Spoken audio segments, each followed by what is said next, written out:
All right. Welcome, YouTubers. This is Brother Gerald. I know it's been a long time since I made a video, but this one I had to kind of make tonight as more of a celebration of just being made the way God made us. A lot of you evolutionists are going to sit here and y'all don't even have an explanation on why human beings are made the way they're made. Why do we have legs the way we have them? Why do we have arms the way we have them? Why were we made this way? What was determined in nature for humans to be kind of put together in the manner that they were? And why was it that the woman was going to be the one to make the baby? And why was it that the seed comes from the man?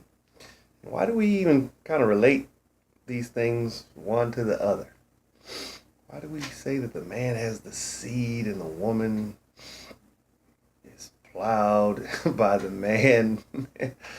Because he is. He's kind of plowing into the woman with his penis. And I want to keep this video as clean as I can make it. But I'm just making this video more as a celebration of just being made the way I was made. Because you know what? Growing up for so many years, I had a problem with the way God made me. And I had a problem with him to the degree that I was putting perm in my hair, trying to make my hair a little straighter than it was.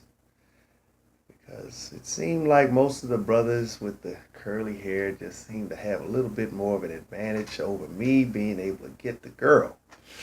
But what I found was that there was some brothers that were shorter than me, nappy-headed than me, but they just seemed to have no problem getting girls because they wasn't afraid to open their mouth and be comical and very gregarious with these women. So I really don't think it's necessarily about who you are, what you look like. I think it's just about having self-confidence, loving yourself. If you love yourself, then that gives you an open door to be able to love everybody else and to interact with everybody else on a positive level. And I'm going to just give you a perfect example. My son came home today, and I'm very proud of him. He is a dancer. And a lot of people say, hey, he got kind of a little, feminine kind of brother. But no, he's not feminine, not at all. In fact, man, when you guys check out some of his videos, I'm going to see if I can give you a link to a video on this video where y'all can check out some of the things he does. He's not feminine at the least, but the boy's got plenty of talent.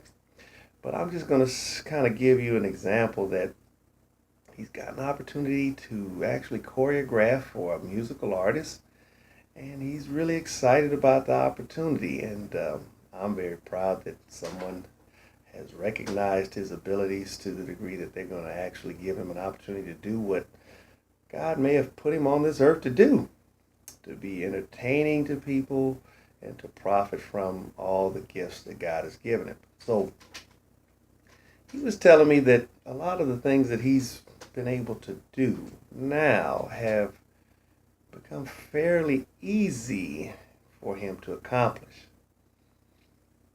Now, a lot of people might consider that to be arrogant, but no, when you look at all of the time that he spent training and dedicating, perfecting his dancing abilities, going to the gym, watching what he eats, getting a good night's sleep, he's been able to really get it together. And now he's in a position to where now he's going to really get paid. He's going to get paid pretty handsomely to do this.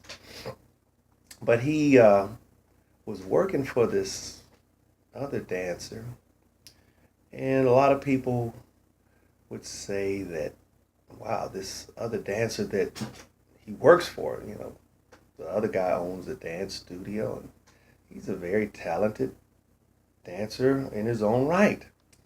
But I've heard people say, that they've seen my son dance and they've seen their instructor, my son's boss, dance, and they would say that my son's boss is a good dancer, but he just doesn't seem to have the natural ability that my son possesses. And so he'll never be as good a dancer, no matter how hard he works, as my son is by virtue of just him being naturally gifted with the ability to dance. So that's not to take away from his instructor, his boss. That's just to more pay attention to the fact that God has placed us all on this earth, and he's given us certain talents and gifts. And we have the opportunity to share these talents and gifts with the world, and we're also able to profit and benefit from them, as well as have the world benefit and profit from the gifts that we've received. So it's not just a one-sided kind of a thing. When God gives gifts, he gives them without repentance, and so we as a people need to appreciate these gifts that we've received, and we need to use them in a God-honoring and glorifying way. And if we do, we will find in an odd sort of way that we're going to profit and benefit from the expressing of those gifts. Like, for example, another example I'm going to give you is me in particular. I never really considered myself to be a fast learner or even super intelligent by any stretch of the imagination. I would credit a lot of the things that I have as a result of me putting in the work and doing what I got to do. But despite me putting in the work, I have seemed to be able to get and acquire things in a quite quick and readily fashion. I seem to get it fast. I catch on quick. So when I made the accomplishment of taking these exams, I'm studying to become a heating and air contractor. To get that license in and of itself would be an accomplishment for most people. But not only was I able to get that license, but I went back and studied and had read a lot of books and trained and prepared my mind to become a plumber. And so I go back and take the state tests, and all these tests were challenging. I've had a couple of my friends that actually tried to take the test right alongside me, and they couldn't do it. I had a friend who took the test to become a stucco contractor. He couldn't pass the test. So that's not to say that any of these people are idiots or stupid. I would just say that learning for them and being able to focus their learning in such a way as to be able to pass a test, they haven't acquired that skill. But for some reason, I've acquired it, and I've acquired it to the degree that taking all of these tests was not really a difficult challenge for me, and doing the work, to me, is something that I really enjoy doing. So the attitude, I would say, in learning and doing anything for me has been the key for my success. I don't really look at going to the library and sitting down and reading out of a book as being a drudgery. I look at it as being something that relaxes me, something that gives me opportunity to grow in knowledge and wisdom. And those are things that, to me, any human being on this earth should really be glad to have an opportunity to do those things. But for the most part, most of us are spending a lot of time watching mindless videos, going back and forth to work, listening to the same songs, the same routine, and really not getting an opportunity to grow beyond what I would call the mundane. And mundane is ordinary, but I would say the connotation, the feeling I get when I hear that word mundane is a feeling of drabness. It's really a negative kind of a feeling I get when I hear that word mundane. It's just common, ordinary. And I don't think any of us should be on this earth and consider our experiences to be anything but extraordinary. Because there's nothing new under the sun, but it's all new to us because we're experiencing these things firsthand. And if we don't pay attention to how unique God has made each and every one of us and all the talents and things that He's given us, we will find ourselves being bitter. We'll find ourselves being beggars. And I would say for the most part in the United States, many of us will be like spoiled children, having received so much here in this world that we are demanding more. But what do we have to offer to this world in exchange for receiving more than what we already possess? It's kind of like what John F. Kennedy said before he was killed. He says, don't ask what your country can do for you, but ask what you can do for your country. And I would just say that on a personal level,